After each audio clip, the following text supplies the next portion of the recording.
Hey guys, it's Sonic.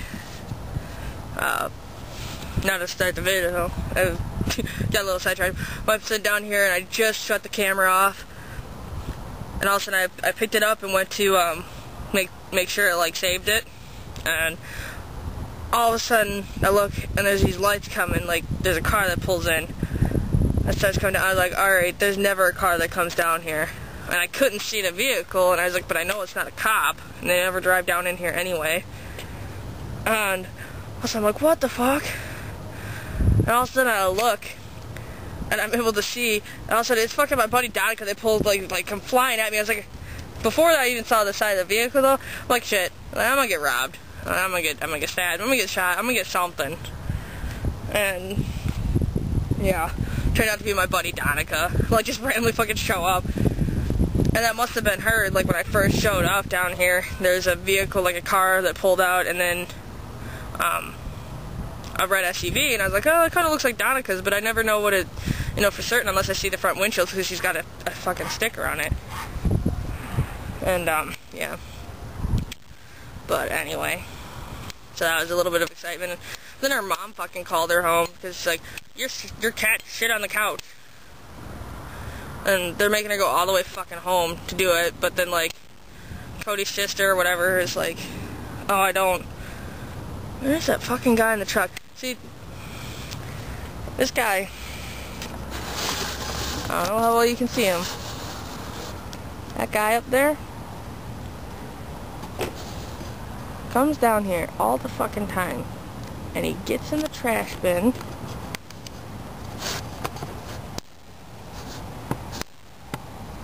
He gets in the fucking trash bin, and he pulls the fucking cans out, and like must cash them in and shit.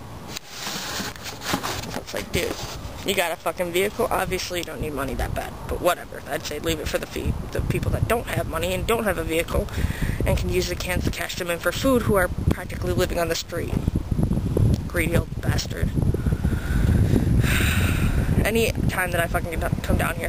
But if you're like parked up there, he won't do it. It's like he's fucking ashamed or something. But if I'm sitting down here or anything like that, he'd have no fucking problem doing it. But if we're like parked up on the top, which we rarely ever do, if we're by the garbage cans, like, he won't do it. I was like, what the fuck?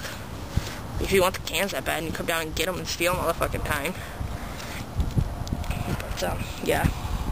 Anyway, this might actually only end up being one video instead of like two like I thought, but I was so nervous today, and like the last couple days I've been smoking a lot. My nerves been going, and just watching other people's like transition videos, and it's just like, I want to come out to my dad so bad, and I don't know how it'll take. I don't know if it'll be easier or harder for him, and I don't know how to do it if I do it in a letter. But I mean, personally, I'd like to rather do it face to face and just tell him, and then I can at least kind of see his reaction to kind of figure out my next step, or how to say it or what to say. And yeah, but I'm just also terrified, But I mean, at like 2 years old, they gave me like an anatomical crutch doll.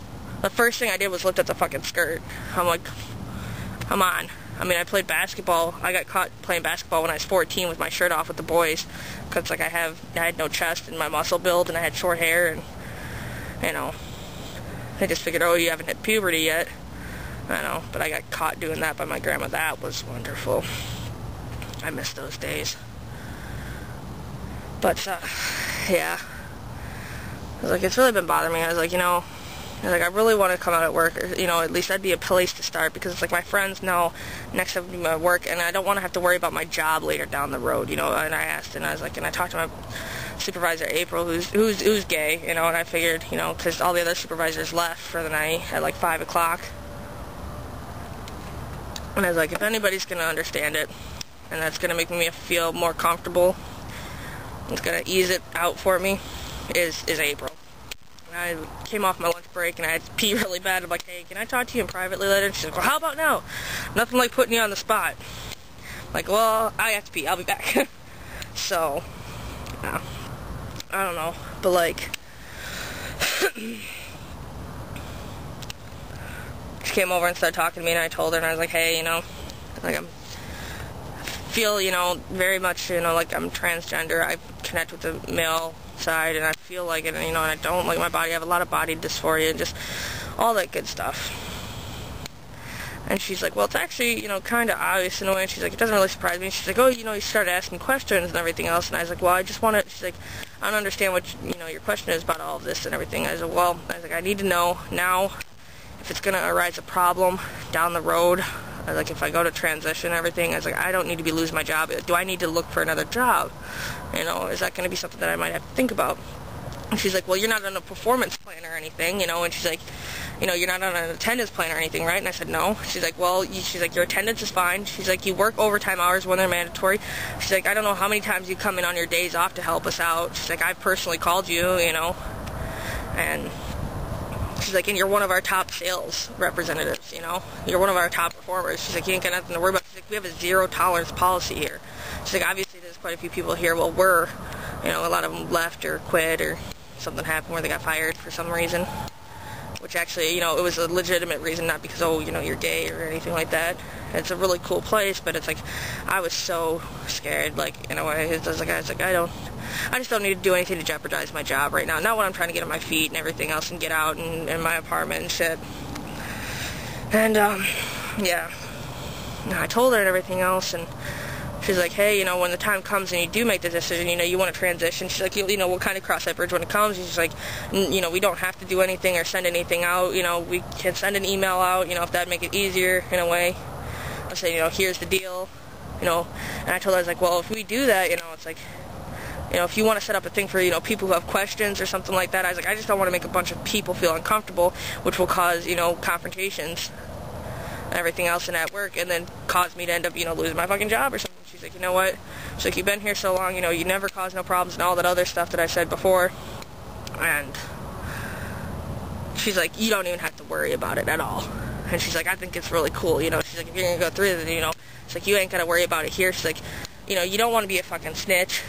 But she's like, if someone says something to you, and, depending on the severity, she's like, we have to enforce that zero tolerance policy because we're not going to let anybody slide for any reason. She's like, depending on severity, they'll get a warning, or, they'll actually don't even really give a warning. They give, like, a 3-day suspension right off the bat. But if it's severe enough, you're fired on the spot. So, she's like, yeah. She's like, you have nothing to worry about. And I felt, oh, man, because it's like, I've been wanting to do that so bad, but it's like, I was so afraid. Like, I had so many worries and things going through my head. It's like, what if something happens and causes a commotion, and it gets around to the supervisor, and they're like, oh, well, we think this is going to cause too much controversy. Because I'm actually, apparently, because I asked her, and I was like, I don't think you guys have probably ever had this situation here. Yeah, I mean, obviously, plenty of people that are gay that have worked here, but no one that's trans. So, and it was really cool, and I was all smiles and all excited and everything else after that, and it felt so good because, I mean, yeah, my friends know, but it's like, the next step, it's, to come out at work, and then that's going to help me to come out to my dad.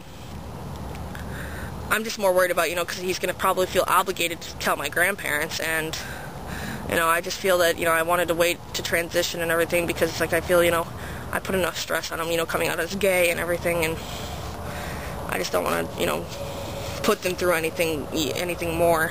I love my grandparents to death. I don't even know where I'd be without them. They took me in at 2 years old and, saved my dad's ass with the divorce and everything, and helped him get custody of me. They spent so much money on plane tickets between California and here.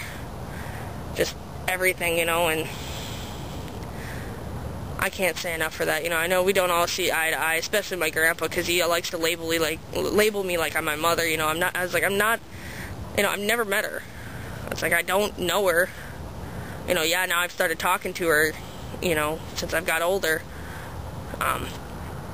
But, sure, I have these little quirks about me that are like her, but it's like, I've never met her. How am I to know that, And just because I have that doesn't mean I'm not her. I'm not an alcoholic. I'm not a junkie. I'm not, a whore. I'm not anything. I'm just a normal person. Yeah, I smoke cigarettes. Fucking yank. But that's the worst thing. It's like, yeah, I've smoked pot before, but I've never, ever, I've had fucking lines laid out. I've had just about everything put in front of me, and I've never touched